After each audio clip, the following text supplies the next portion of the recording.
It happened again. That nightmare never ends. The green-eyed man is being killed over and over again as I just watch, helpless. My hands always become so bloody, but it never ends. I open my eyes, but I always see him, his eyes pleading for help. Sometimes in my dreams, I can see the killer. It's always a glimpse of his hand or his coat, but never do I see his face. But I can feel his presence. It's unexplainable to me. But every time the killer is around, a cold breeze overwhelms my heart. A sense of dread and doom overtakes me. I tried to tell my mother about it, but she never understood. She would just take me to Dr. Wisson, my child psychologist. I tried to explain my dreams to him, but he never listened. He would just give me another pill and send me off. If only they knew. The pills helped at first. They kept the monster away. But the green-eyed man still had to die. It's just how it went. Every time I closed my eyes, he would be there. He is locked in that dark room with a deep cut in his throat. Sometimes I hear whispers telling me to end it. At first I couldn't do it. He needed my help. But recently, they became more violent, yelling at me to finish the job he started. They wanted me to fill in for him, but I never could. As time went by, the whispers turned into yells, until I had no choice but to end it. He laid there, pleading for me not to do it as I walked over to his damaged body. I just whispered, "Shh, I will help you." A loud crack was heard as his head rolled down to the floor. Tonight, I did it. I gave in to the whispers. "You did the right thing." I could hear the voices saying and felt somebody's hand on my shoulder. I looked at the hand and gasped. Those dark leather gloves and that emerald ring, they could only belong to one person. I turned around, but nobody was there. My heart can still feel him. That cold sense of fear and dread creeps up to me like a slithering serpent and bites my heart every time he is nearby. I wake up. It was only a dream, but it felt so real. As I make my way down, the damning feel of dread overtakes my heart. He can't be here. Not now. Rushing down the stairs, I hold my breath and anticipate the worst.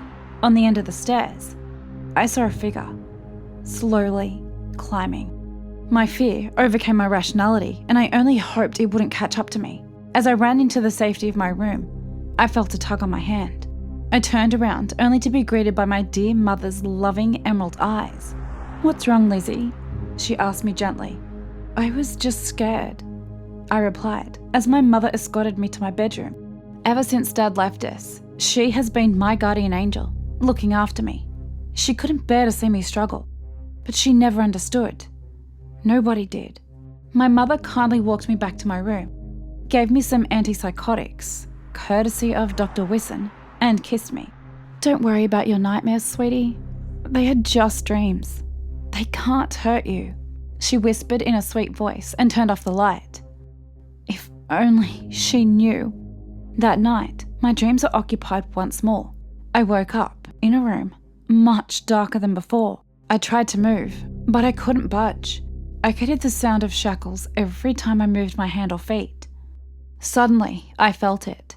A dark and chilly feeling of dread and doom washed over me like a tide, and I became pale. He was here. I closed my eyes and prayed to God it wasn't him. "He can't hear you. He abandoned you all," a whisper suddenly said to me as my heart sped up. "Who are you?" I yelled out, but no answer. I screamed 3 more times for the man to reveal himself, but nothing. The whispers only said one thing: "Where he has failed, I will step in." I woke up in my bed again. Cold sweat dripped off my forehead and I gasped heavily. It felt like the torment of last night would never end. I could hear my mother yelling from the bottom of the stairs. "Time to get ready. I scheduled you an appointment with Dr. Wisson today." Of course she did. After last night's little incident, I'd be surprised if she hadn't done it. "I'm coming, Mum. Just let me get ready," I replied and started to dress myself. Soon enough, I was ready to see the doctor. As we got in the big white facility of the Wisson Institute of Troubled Youth, my vision started to get blurry. Something was coming over me. and I just waited for the visit to be over. In the waiting room, we were greeted by the most obnoxious people in the entire world. There was this woman that just chewed her gum over and over again with her mouth open like a damn hippo. Every 3 seconds, she would just blow a bubble and pop it again and again until I'd fucking go insane. Oh, and let's not forget about that kid of hers. He was around 10 years old and he was running around the damn ordination, making faces at people and screaming at the top of his lungs. Chew, pop, scream. First warning. Chew, pop, scream. Second warning. My head started to hurt. Chew, pop, scream.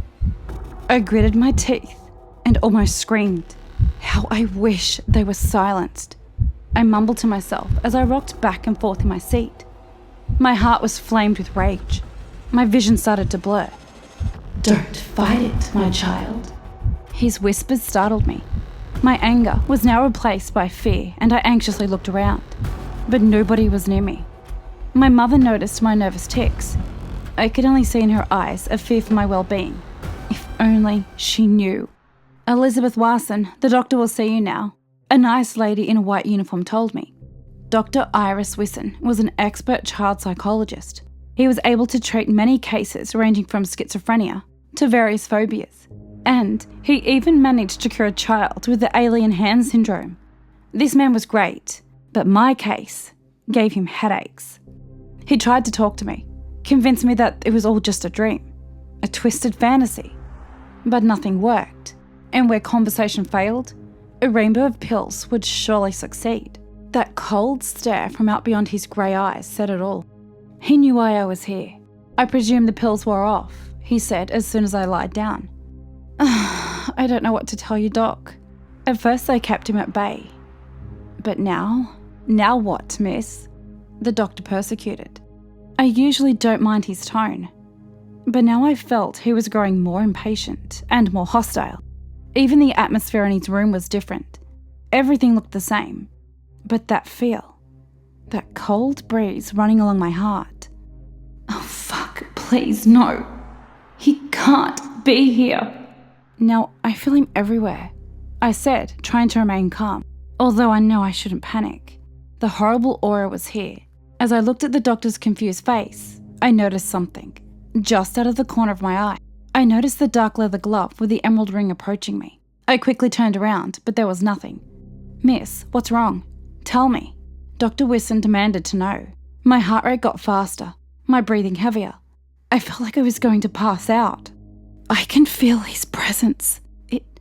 It's an unusual chill that passes my heart before I see his glove.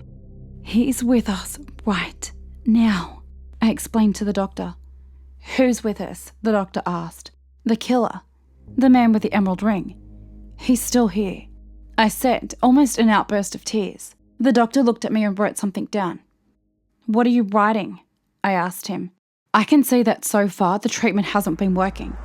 So I have new capsules for you, he said, and gave me the paper on which the big bold letters was written, Sicipit, the most powerful and very expensive antipsychotics known to man.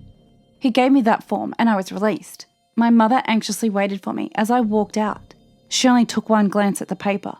She uttered not a single word during our entire ride home, but I could see it in her eyes. She was suffering. As we arrived home, I rushed upstairs. I couldn't think or feel anything anymore. I had to lie down. Before I went upstairs, my mother only said one thing to me, "You will be better," and kissed my forehead. As my head hit the pillow, I started to drift off. I tried to fight my sleep because I knew that he would be there, waiting for me. No, don't fall asleep. My eyelids felt like they were lead, and soon enough, they closed, and the nightmare began all over again. As I emerged in my dream, I quickly realized that something was odd. I wasn't in the same dark room. Instead, the place around me was well lit, but still, I could sense him. He was present here as well. As I walked through the hall, I could hear something. It was at first a muffled sound of someone chewing and popping their gum. Chew, pop, chew, pop, and so on, growing louder and louder as I walked. My ears were now focused only on the location of that sound. As I narrowed down a room, the sound grew louder, and a child's screaming could be heard. The orchestra of annoyance drove me to one room. Inside it, a woman and a child were strapped down. The woman was just chewing her gum, while the child screamed from the top of his lungs.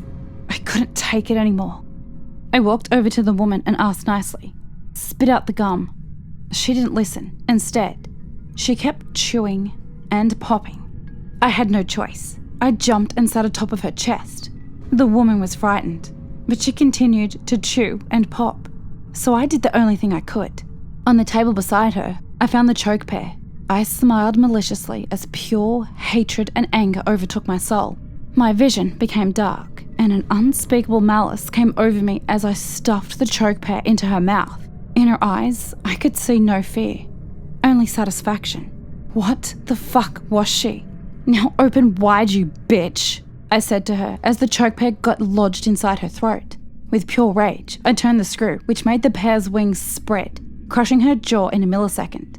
I then proceeded to reach into her bleeding, deformed jaw, and in the cluster of her shattered teeth and bones, I found it. That hellish gum. "Why don't you keep it?" I said, and shoved that gum so far down her disordered throat that nobody will ever be able to find it. I could hear the woman, who was still alive, albeit for a short while, suffocating in her own blood. But she didn't scream. She laughed, and laughed, as loud as she could. But soon, she was dead. I looked at her limp body, and I couldn't believe it. The pear was still deeply lodged into her esophagus, and I had no intention of pulling it out. I looked at my bloody hands and wept. How could I be so cruel? Suddenly, something came over me, a pure apathy towards my actions. My sorrow was now replaced by the coldness of my heart as I turned my gaze over to the screaming child. His loud, high-pitched voice only aggravated me more. He had to be silenced.